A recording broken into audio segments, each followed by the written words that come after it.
할렐루야, 좋은 주일입니다. 우리 같이 함께 하나님 찬양하며 예배 시작할 텐데요. 2주 전에 우리 처음 불러봤던 찬양이죠. 깊어진 삶을 주께라고 하는 찬양, 우리 같이 함께 이 시간에 찬양해 보는데 가사가 참 은혜롭습니다. 가사를 한 절 한 절 우리 묵상하듯이 잘 의미를 담아서 찬양하도록 합니다. 같이 오늘도 MR 반주에 맞춰서 찬양하도록 하겠습니다.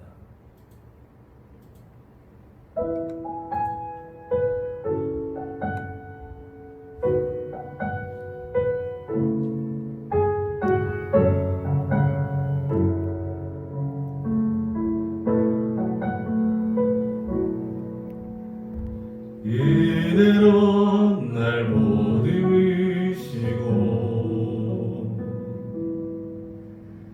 사랑으로 품어주셔도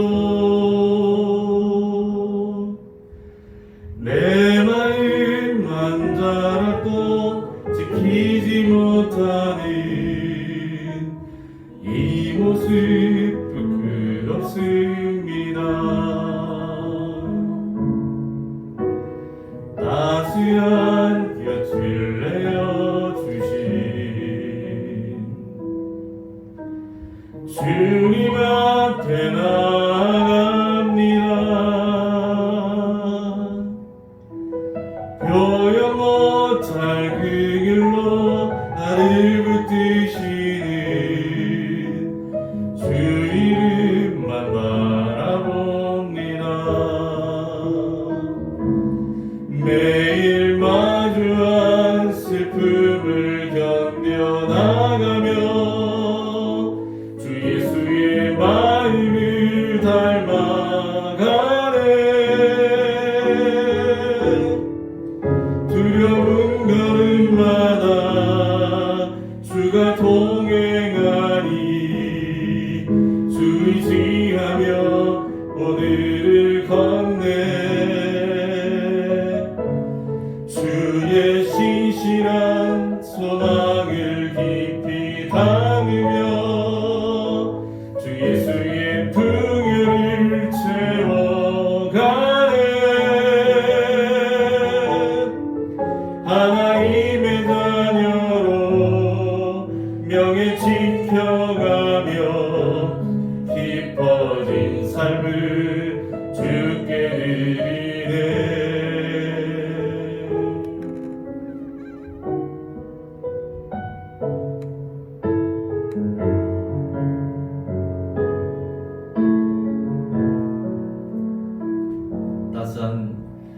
따스한 곁을 내어주신 주님 앞에 나아갑니다. 표현 못할 그 길로 나를 붙드시는 주 이름만 바라봅니다. 매일 마주한 슬픔을 견뎌나가며 주 예수의 마음을 닮아가네. 두려운 걸음마다 주가 동행하니 주 의지하며 오늘을 걷네. 주의 신실한 소망을 깊이 담으며 주 예수의 풍요를 채워가네. 하나님의 자녀로 명예 지켜가며 깊어진 삶을 주께 드리네. 매일 마주한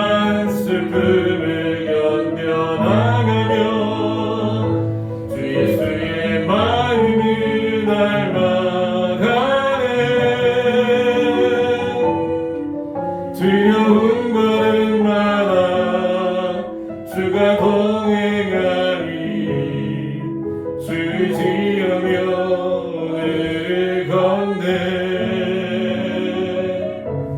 주의 신실한 소망을 깊이 담으며 주 예수의 풍요를 채워가네.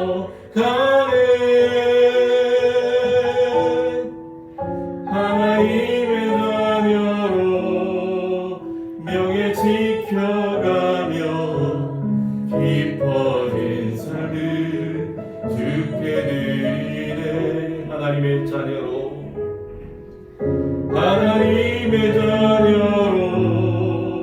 명예 지켜가며 깊어진 삶을 주께 드리네.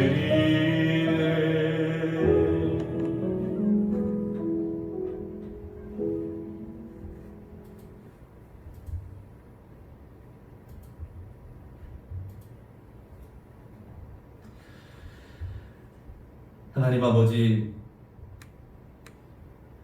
오늘도 귀한 날 허락하셔서 하나님을 예배할 수 있도록 우리의 몸과 마음을, 환경을 붙들어 주시니 감사합니다. 하나님의 자녀된 우리들, 하나님 아버지의 이름을 영화롭게 해드리는 삶이 되기를 소망합니다.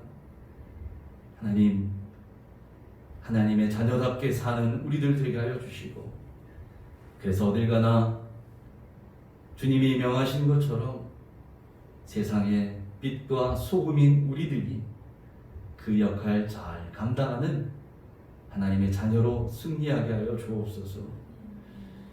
하나님, 오늘도 예배하며 우리와 함께 하실 주님만 바라봅니다. 주님, 비록 한 곳에 모여 예배하지는 못하지만 흩어져 있는 곳에서 방송을 통해 예배에 참여하는 성도들마다 우리 주님이 한없는 은혜로 동일하게 역사하여 주시옵소서.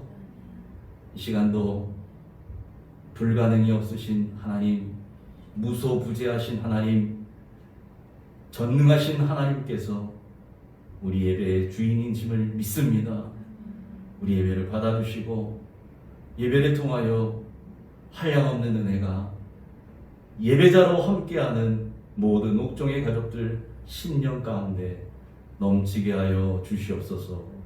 악한 영 틈타지 못하도록 막아주시고 예배를 방해하는 것들 하나님 얼씬하지 못하도록 막아주시며 주님 홀로 영광받아 주시옵소서.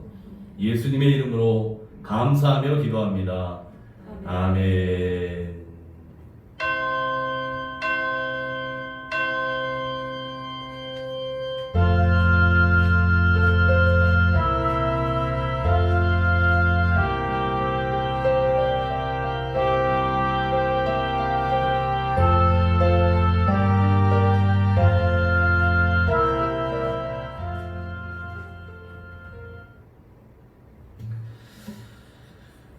자, 오늘 우리에게 주시는 하나님의 말씀 봉독하도록 하겠습니다. 오늘 우리에게 주시는 하나님의 말씀은 사도행전 18장 1절부터 11절까지 있는 말씀입니다.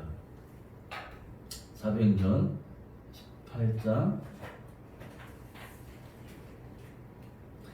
18장 1절부터 11절까지의 말씀을 본문으로 우리 함께 봉독하도록 합니다. 우리 같이 성경이 있으신 분은 성경을 보시고 화면을 통해서 보실 분들은 화면을 통해서 보시는데요. 1절부터 11절까지 한 목소리로 합독하도록 하겠습니다. 같이 읽겠습니다. 그 후에 바울이 아덴을 떠나 고린도에 이르러 아굴라라 하는 본도에서 난 유대인 한 사람을 만나니 글라우디오가 모든 유대인을 명하여 로마에서 떠나라 한 거로 그가 그 안에 브리스길라와 함께 이달리아로부터 새로 온지라. 바울이 그들에게 가매 생업이 같으므로 함께 살며 일을 하니 그 생업은 천막을 만드는 것이더라. 안식일마다 바울이 회당에서 강론하고 유대인과 헬라인을 권면하니라. 실라와 디모데가 마게도냐로부터 내려오매 바울이 하나님의 말씀에 붙잡혀 유대인들에게 예수는 그리스도라 밝히 증언하니 그들이 대적하여 비방하거늘 바울이 옷을 털면서 이르되 너희 피가 너희 머리로 돌아갈 것이요 나는 깨끗하니라 이 후에는 이방인에게로 가리라 하고 거기서 옮겨 하나님을 경외하는 디도 유스도라 하는 사람의 집에 들어가니 그 집은 회당 옆이라. 또 회당장 그리스보가 온 집안과 더불어 주를 믿으며 수많은 고린도 사람도 듣고 믿어 세례를 받더라. 밤에 주께서 환상 가운데 바울에게 말씀하시되 두려워하지 말며 침묵하지 말고 말하라. 내가 너와 함께 있음에 어떤 사람도 너를 대적하여 해롭게 할 자가 없을 것이니 이는 이 성 중에 내 백성이 많음이라 하시더라. 1년 6개월을 머물며 그들 가운데서 하나님의 말씀을 가르치니라. 아멘. 하나님 아버지, 이제 부족한 종이 하나님의 말씀을 대언하고자 섰습니다. 추한 것들 십자가 뒤로 감추시고 씻기시고 오직 주의 영광만 온전하게 드러내게 하여 주옵소서. 성경의 저자이신 성령님, 친히 입술을 주장하시고 듣는 귀를 붙잡으시고 듣는 마음이 열려지게 하셔서 살아있는 하나님의 말씀이 심령밭에 떨어질 때에 놀라운 역사가 일어나는 생명의 말씀이 되게 하여 주옵소서. 예수님의 이름으로 감사하며 기도하옵나이다. 아멘. 할렐루야. 아멘. 오늘 본문 사도행전 18장 1절부터 11절을 본문으로 해서 무엇에 붙잡혀 사십니까? 라는 제목으로 함께 은혜를 나누도록 하겠습니다.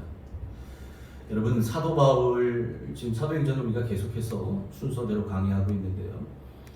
지금까지 살펴본 것처럼 사도 바울의 이 선교 여정은 그야말로 성령님의 인도하심의 과정들이었고, 그 과정 하나하나를 이제 순종으로 따라갔던 그런 걸음걸음이 사도 바울의 이 선교 여정이었습니다. 특별히 지금 2차 선교 여정 중에 있는데, 2차 선교 여정은 그야말로 예측 불허.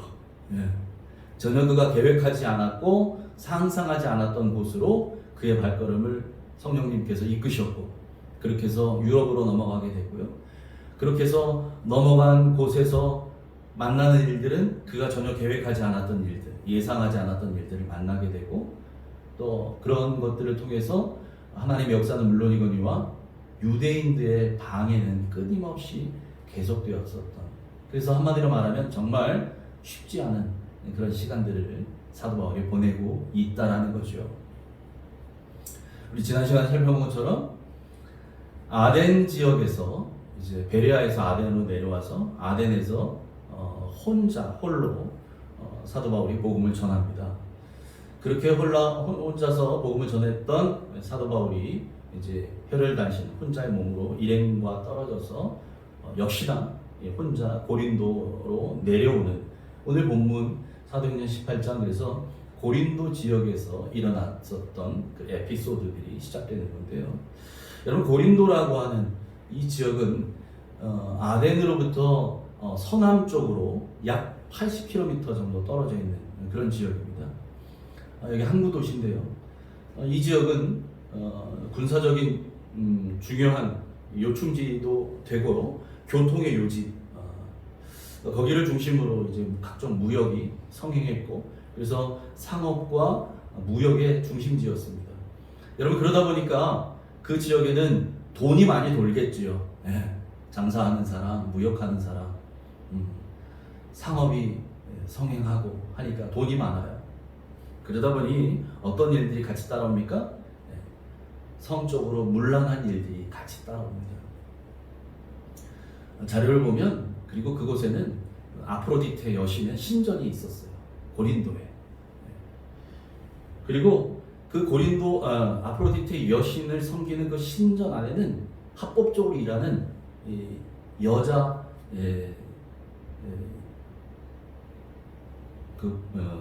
섬기는 여신도들이 1000명이 있었는데요. 무녀들이 그 안에서 합법적인 그런 문란한 일들이 벌어지고 있었던 그런 지역이 바로 고린도입니다.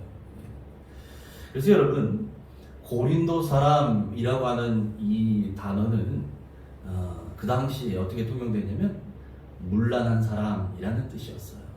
고린도 사람 됐어. 그 사람 아주 이제 인생 망가졌어. 이런 의미처럼 문란한 사람이다. 특별히 이 말을 여자에게 사용하잖아요. 그러면 그 여자는 매춘부라는 뜻이에요.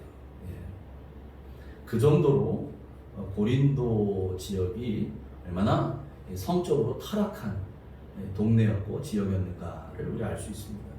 자, 그런데 바울이 그 고린도에 지금 들어간 거예요. 그 고린도에서 사도 바울이 운명적인 만남을 갖게 됩니다. 우리 2절과 3절을 같이 한번 읽습니다. 2절, 3절 시작. 아굴라라 하는 본도에서 난 유대인 한 사람을 만나니 글라우디오가 모든 유대인을 명하여 로마에서 떠나라 한 거로 그가 그 안에 브리스길라와 함께 이달리아로부터 새로 온지라.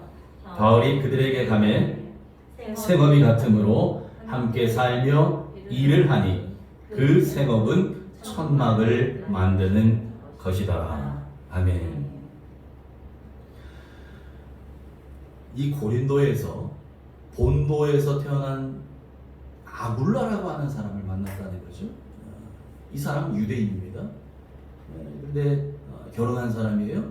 그의 아내 브리스길라와 함께 이 아굴라 부부가 원래 어디에 살고 있었느냐? 로마에 살고 있었다는 거죠. 그렇게 로마에서 살고 있는데 그 당시 로마 황제인 글라우디오 황제, 이 사람이 칙령을 내립니다. 모든 유대인들, 로마에 살고 있는 모든 유대인들은 떠나라! 라는 거죠. 모든 유대인들을 향해서 퇴거 명령을 내린 거예요. 그 바람에 이 아굴라 부부도 고린도까지 이주해 오게 되었다라는 거죠. 이 글라우디오 황제라는 사람은 로마의 4번째 황제입니다. 4번째. 그래서 특별히 이 사람 글라우디오 황제 때 이 황제 숭배가 아주 극에 달했었습니다. 그러니까 황제를 신으로 숭배하는 거죠. 여러분, 우리는 보통 모든 사람은 다 헌법의 통제를 받잖아요. 대통령이라 할지라도. 그런데 그 당시에 로마에는 황제는 법 위에 있다라고 얘기했어요. 법을 초월한 사람, 신이니까 그렇게 섬겼다는 거예요. 그런데 여러분, 황제를 신으로 섬긴다? 이것은 그리스도인들의 신앙관과는 정면으로 충돌하는 겁니다.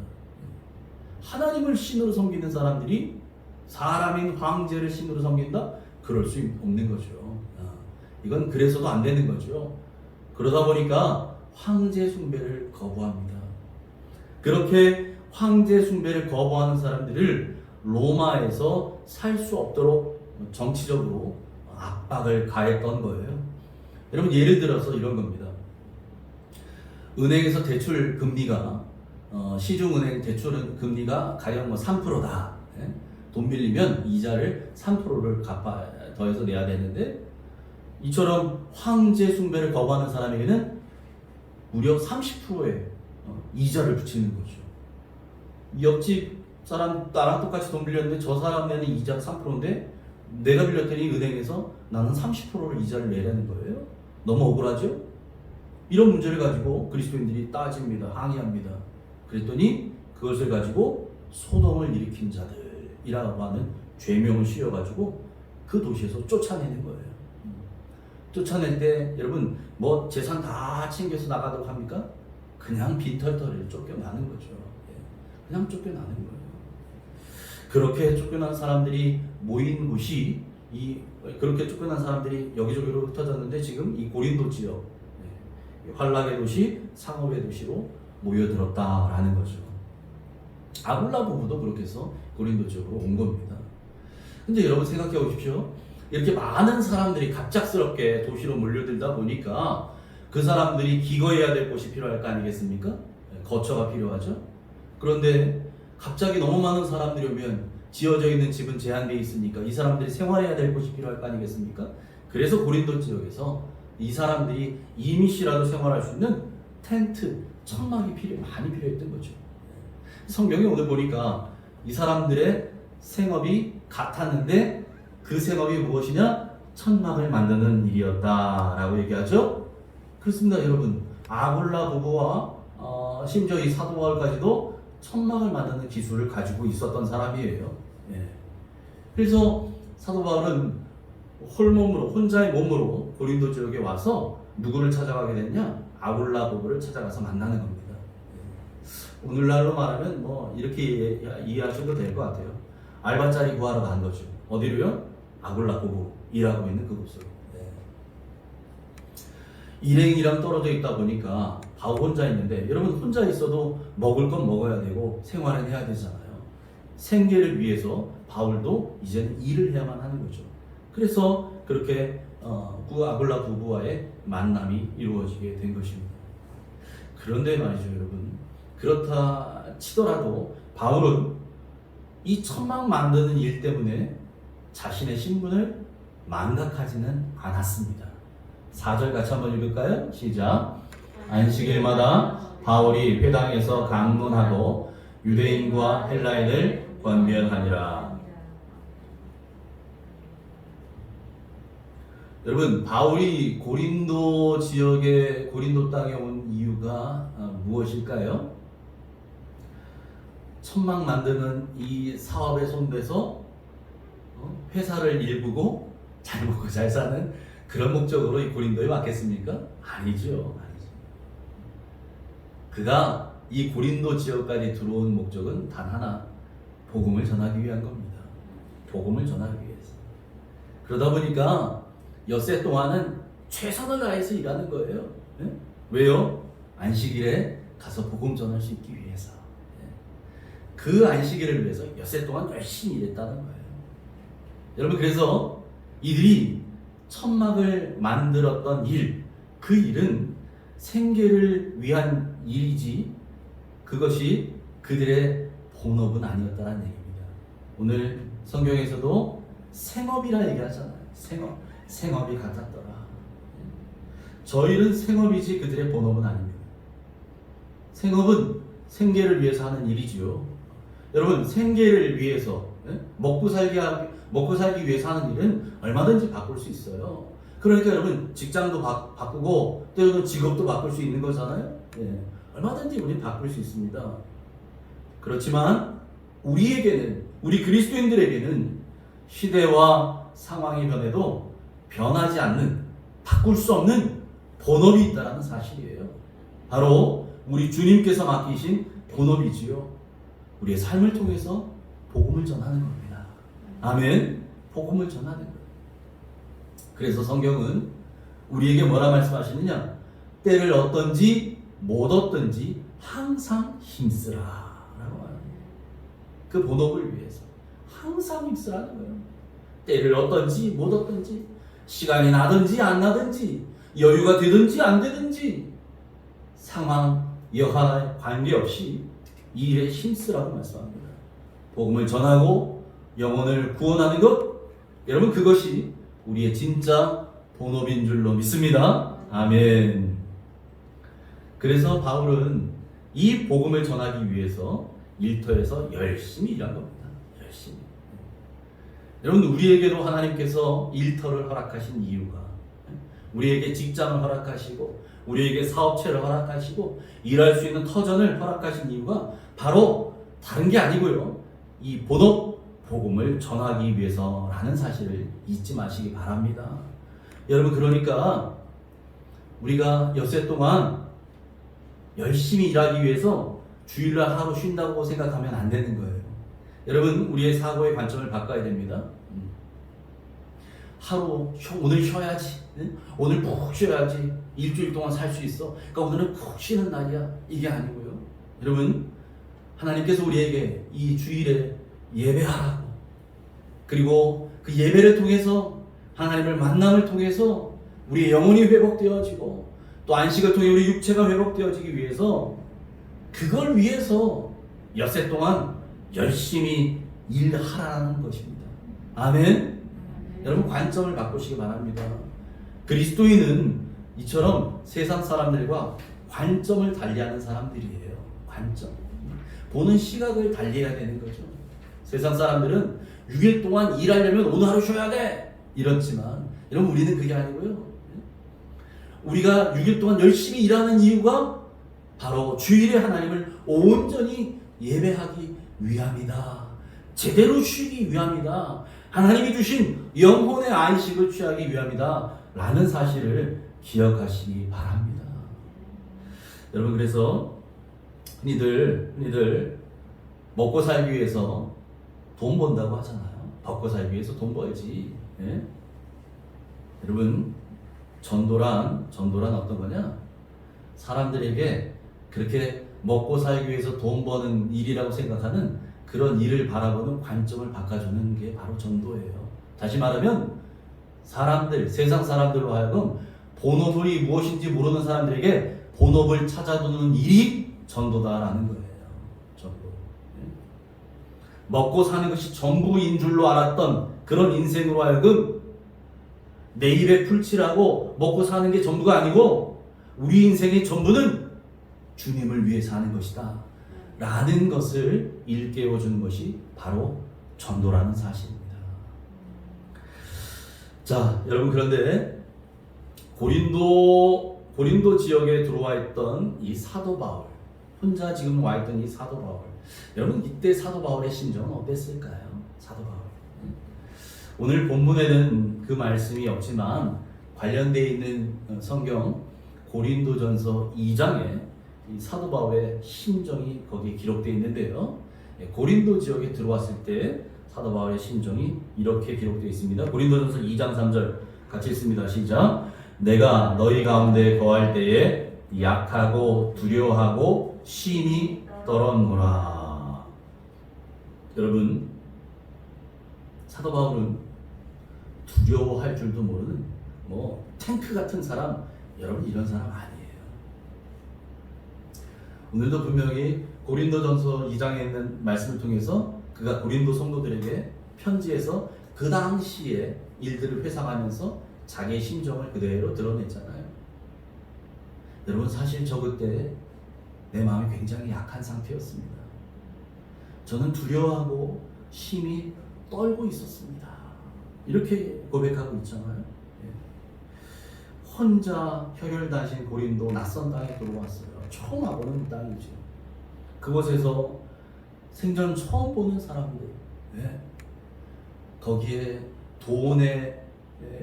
돈을 따라 쫓아온 사람들, 또 로마에서 쫓겨온 억울함 당한 사람들, 또 성적인 문제를 쾌락을 쫓아온 사람들, 그 많은 사람들이 섞여 있는 그 사이에 같이 있는 이 사도 바울의 마음은 심히 두렵고 그래서 떨었다라고 고백합니다. 사도 바울은 고린도에서 외로움과 두려움의 시간을 보냈다는 거죠. 여러분 그래서 주님은 이 사도 바울이 이 외로움과 두려움에 잠 못 이루는 밤에 환상 가운데 나타나셔서 말씀하십니다. 뭐라고 말씀하시냐? 이렇게 말씀하시죠. 우리 9절 10절 같이 읽습니다. 시작. 밤에 주께서 환상 가운데 바울에게 말씀하시되 두려워하지 말며 침묵하지 말고 말하라. 내가 너와 함께 있음에 어떤 사람도 너를 대적하여 해롭게 할 자가 없을 것이니 이는 이 성 중에 내 백성이 많음이라 하시더라. 아멘. 두려움에 떨고 있던 바울에게 주님은 두려워하지 말라 라고 말씀하십니다. 여러분 두려워하지도 않는 사람에게 두려워하지 말라라고 말하겠어요? 두려워하고 있으니까 두려워하지 말라라고 얘기하는 거예요. 사도 바울이 좀 두려워하고 있었어요. 그에게 주님은 두려워하지 말라라고 말하죠. 왜요? 주님이 함께 계시기 때문이에요. 주님이 함께 있음에 어떤 사람도 너를 대적하여 해롭게 할 자가 없을 것이라는 거예요. 임마누엘의 약속이 다시 한번 이 바울에게 주어지는 겁니다. 주님이 함께 하신다는 거죠. 지금까지 인도하셨던 주님, 바울의 걸음을 보호하시고 이곳까지 고린도까지 이끌어 오셨던 그 주님의 큰 손이 바울과 함께 하신다는 거예요. 그러니 그 누구도 주님이 보호하시는, 붙드시는 바울을 해할 자가 없다라고 말씀하십니다. 그러니 침묵하지 말고 다음 대의 복음을 선포하거라 라고 얘기하죠.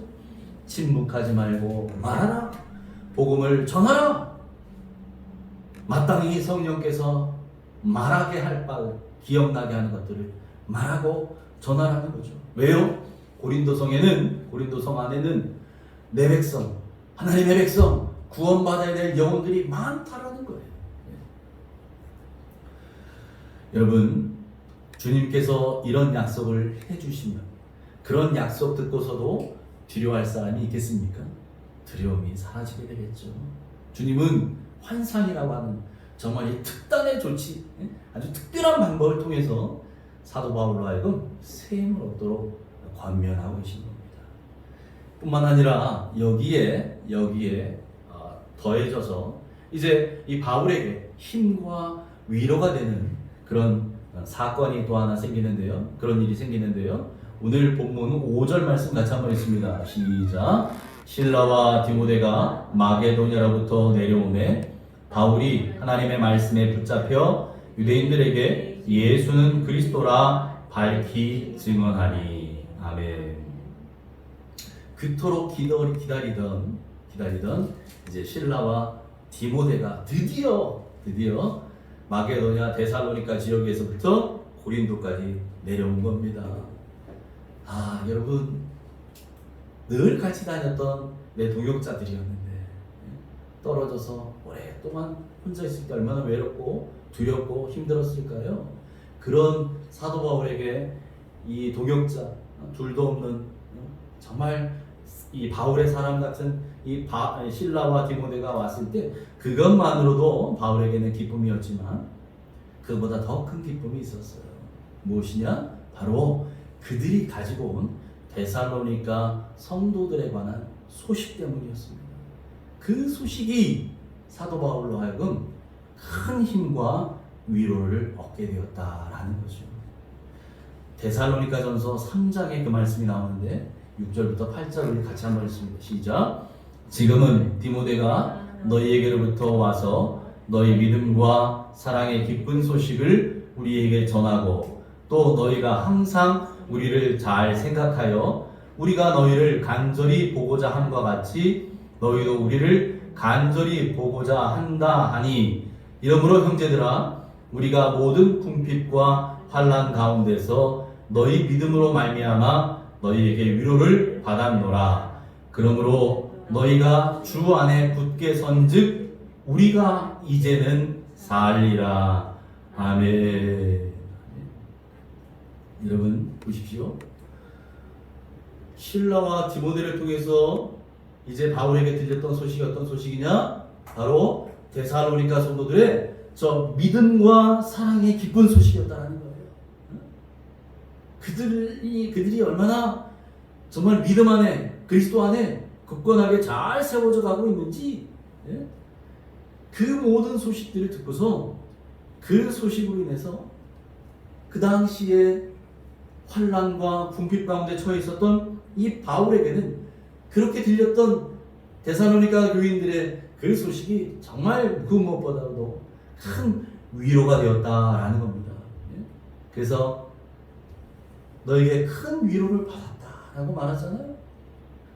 마지막에 뭐라고 얘기합니까?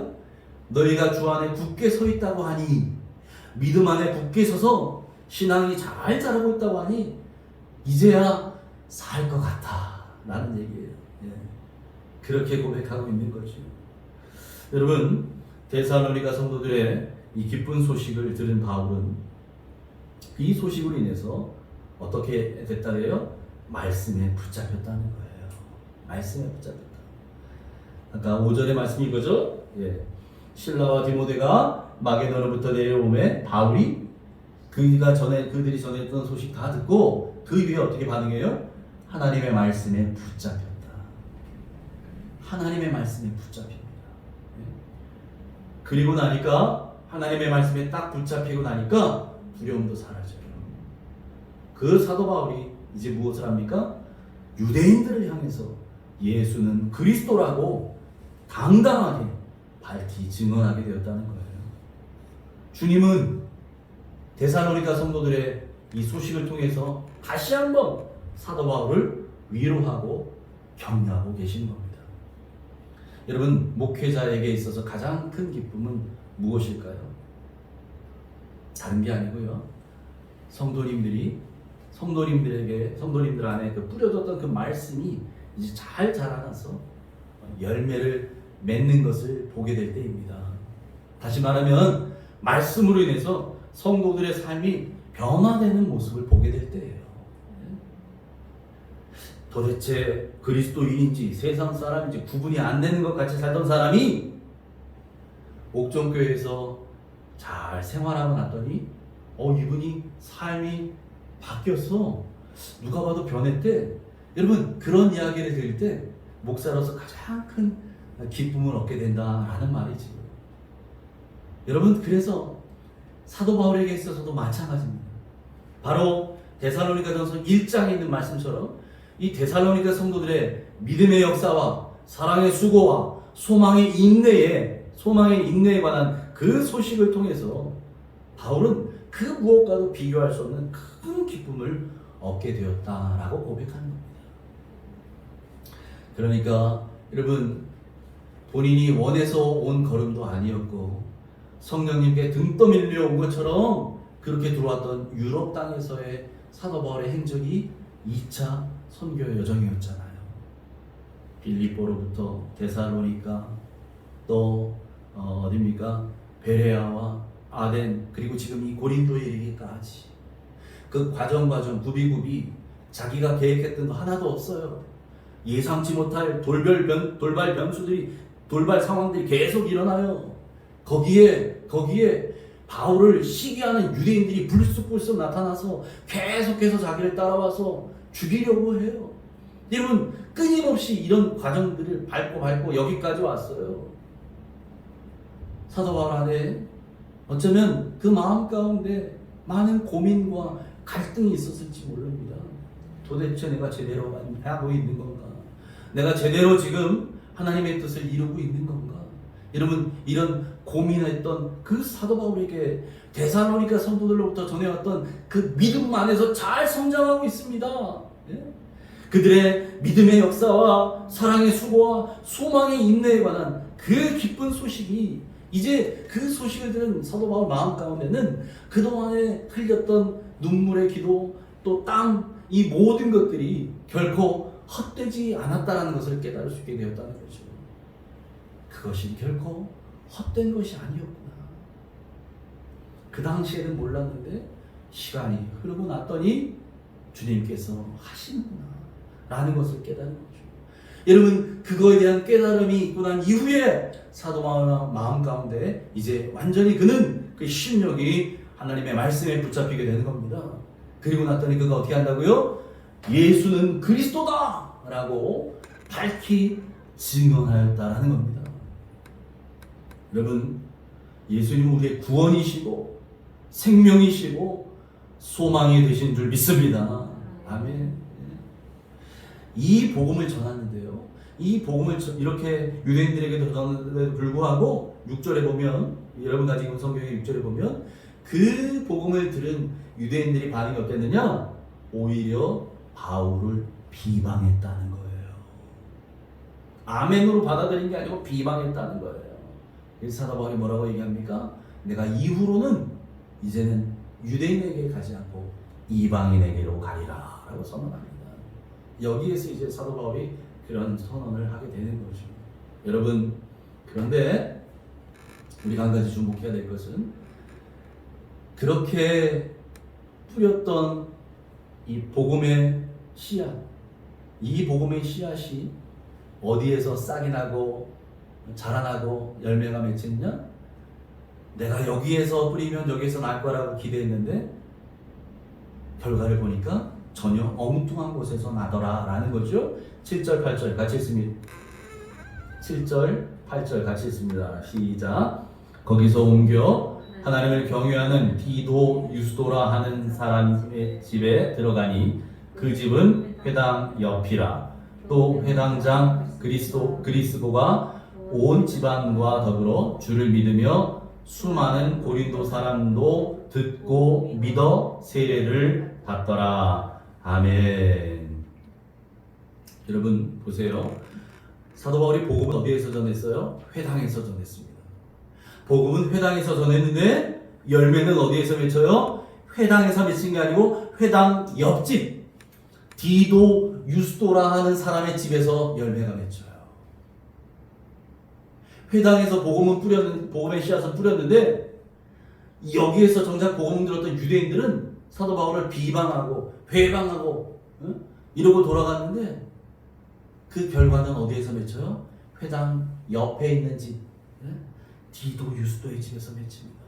뿐만 아니라 그 회당 안에 있었던 이 유대인들은 전부 복음에 대한 것들의 반응이 안티에 있는데 오늘 성경 보니까 다른 사람이 아니라 여러분 회당장이에요. 회당장. 오늘날로 말하면 목사가 회심하는 거예요. 회심. 회당장 그리스도가 그 혼자뿐만 아니라 온 집안과 함께 이제 복음을 듣고 예수를 믿는 역사가 일어나게 되었다는 사실이죠. 더불어서 수많은 고린도 사람들, 전 이방인들, 유대인들은 회방하고 비방하고 돌아갔는데 고린도에 살고 있었던 그 많은 이방인들은 이 복음의 말씀을 듣고 믿어서 세례를 받았다는 거예요. 말씀을 들어야 믿을 수 있습니다. 말씀을 들으니까 믿음이 생기는 거예요. 그리고 나서 이제 하나님의 사람으로 거듭나고 세례를 받게 되었더라라는 거죠. 할렐루야. 여러분 이처럼 성령님의 위로가 임하고 또 말씀에 붙잡히게 되면 우리 인생의 두려움은 사라지게 되고 놀라운 역사를 경험하게 되는 줄 믿습니다. 아멘. 성령님의 위로가 우리 안에 임하고 하나님의 말씀에 사로잡힌 그러면 두려움에 떨고 있었던 사도 바울에게도 이제는 두려움에 붙잡히는 게 아니라 하나님의 말씀에 붙잡혀서 이런 놀라운 역사들이 일어나게 되었다는 거죠. 여러분 그러므로 우리가 붙잡혀 살아야 하는 것 그것이 바로 우리의 인생이라는 거예요. 우리가 붙잡혀 사는 것이 곧 우리의 인생이 된다는 거예요. 돈에 붙잡혀 살면 돈이 그 사람의 인생이 되는 거고요. 쾌락에 붙잡혀 살면 쾌락이 그 사람의 인생이 된다는 말입니다.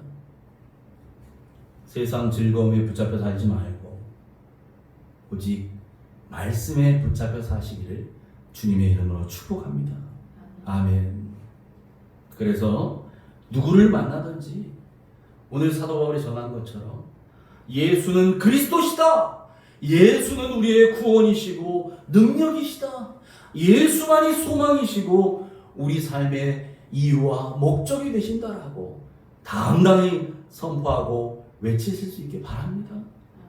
말로만이 아니라 삶을 통해서 여러분의 삶의 현장에서 여러분의 모습을 통해서 그런 복음이 드러나지길 바라요. 이제 또 한 주간을 살아가게 될 텐데 한 주간의 삶을 통해서도 여러분의 본업이 무엇인지를 분명히 하시고 여러분이 살아가는 모습을 통해서 주님의 향기를 드러낼 수 있기를 주님의 이름으로 축원합니다. 아멘. 이 시간에 우리 함께 찬양 한 곡 부르시고 같이 우리 결심기도 작은 소리로 하고 마무리 기도하도록 하겠습니다. 찬송가 497장입니다. 찬송가 497장입니다.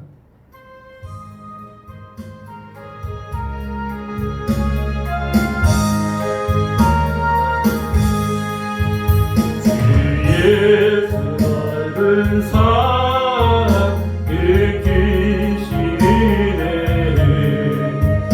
나 힘써 전파하는 참 기쁜 일세 주 예수 복된 말씀 생명과 진리로 내 맘에 갈는 밤을 다 채워주시네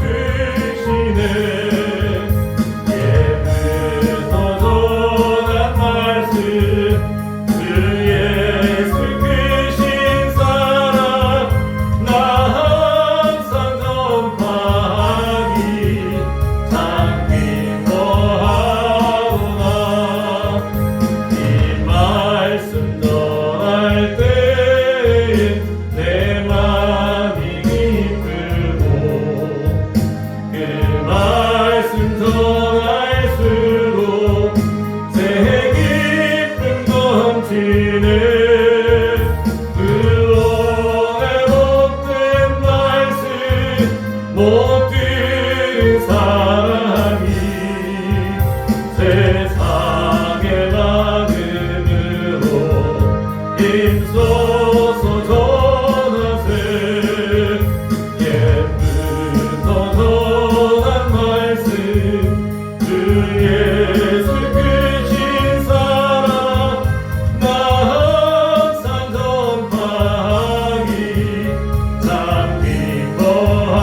기뻐하오나 이 말씀 들은 사랑 또 듣기 원하고 목말라 사모하니 그 말씀 들리라 그 나라 영광 중에 나 부를 새 노래 예쁘고 좋아하던 이 말씀 끊임새 예쁘고 전한 말씀 주 예수 크신 사랑 나 항상 전파하기 참 기뻐하오나 하나님 아버지 감사합니다.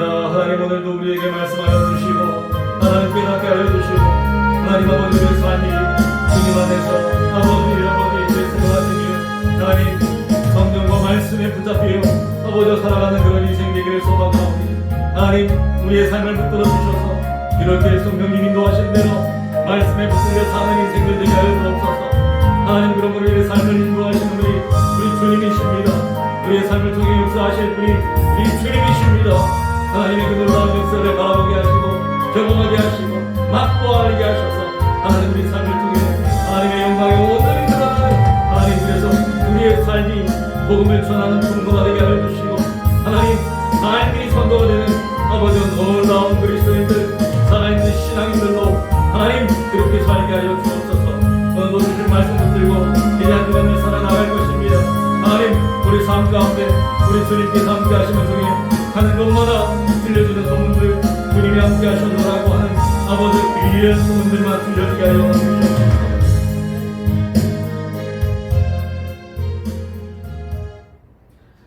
하나님 아버지 오늘도 사도행전 18장의 말씀을 통해 깨닫게 하시니 감사합니다. 하나님 두려움에 떨고는 인생들을 성령님께서 위로하여 주시고 말씀에 붙잡힌 바 되어질 때에 그들의 인생 가운데 있는 두려움이 사라지게 되는 줄 믿습니다. 하나님의 놀라운 역사를 보게 되어지는 줄 믿사오니 하나님 바라기는 우리의 삶이 우리의 인생이 늘 성령에 민감하여져서 성령의 위로하심과 인도하심과 보호하심 속에 살게 하시고 말씀에만 붙들려 사는 말씀에 인도함 받아 사는 승리하는 인생들 되게 하여 주옵소서.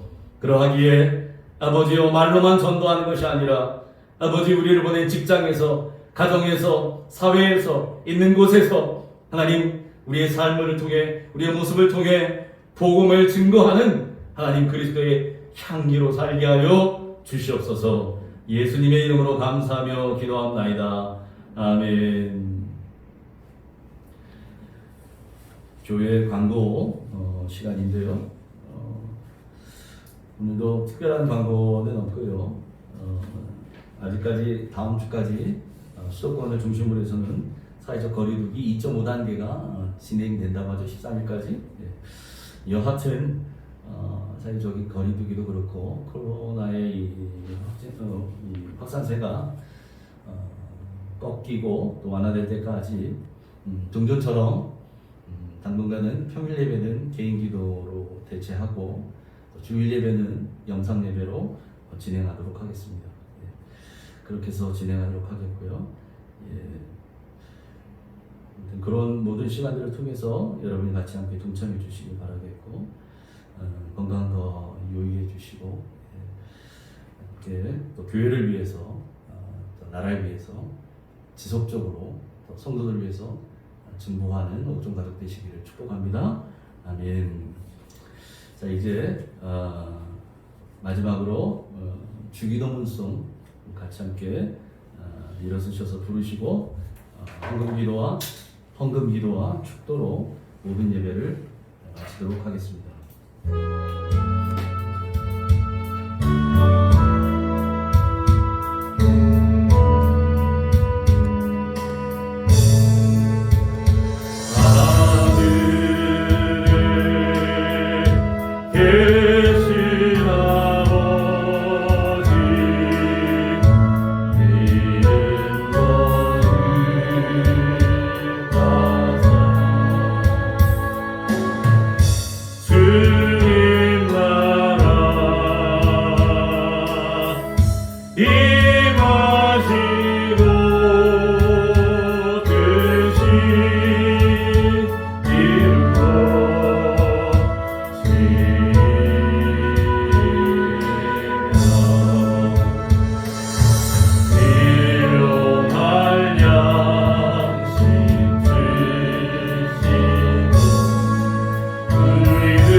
하나님 아버지, 오늘도 주님 앞에 예배할 때에 빈손으로 예배하지 아니하고 온라인 헌금으로, 또 온라인 헌금이 안 되는 성도들은 헌금하며 기도하며 헌금하는 마음으로 물질을 모아 이제 주님께 함께 나와 예배할 때 드리려고 따로 선별한 그 모든 손길을 축복하여 주옵소서. 주일헌금으로, 감사헌금으로, 11조로 주님 앞에 드려지는 예물마다 예물에 담겨있는 저들의 삶의 고백, 믿음의 고백, 신앙의 고백을 받으시옵소서. 예물이 쓰여지는 곳마다 주님의 영광을 나타내는 일에 온전히 사용되길 원하며 예수님의 이름으로 감사하며 기도하옵나이다. 아멘. 이제는 우리 주 예수 그리스도의 은혜와 하나님 아버지의 무한하신 사랑과 성령의 감화, 감동, 교통 역사하심이 오늘 말씀을 통해 우리를 위로하시고 말씀에 붙잡히게 하시사 우리 안에 있는 모든 두려움이 사라지고 우리 안에서 일하시는 놀라우신 주님의 역사를 보게 하시는 그 놀라운 주의 손길을 갈망하며 우리 삶이 그 놀라운 역사의 주인공으로 주님과 함께 승리하며 살아가기로 결단하는, 그래서 가는 곳마다 우리의 삶이 복음이 되고 삶이 전도가 되어 그리스도의 이름이 욕을 먹는 이 때에 진정한 그리스도인으로 살아내는 한 사람 한 사람 되기로 소망하는 이 시간 머리 숙인 주의 성도들과 저들의 가정과 생업과 건강과 자녀들과 모든 기도하는 제목들 위해 그리고 옥정재단과 대한민국과 온 세계 위해 이제로부터 영원토록 함께 계실지어다. 아멘.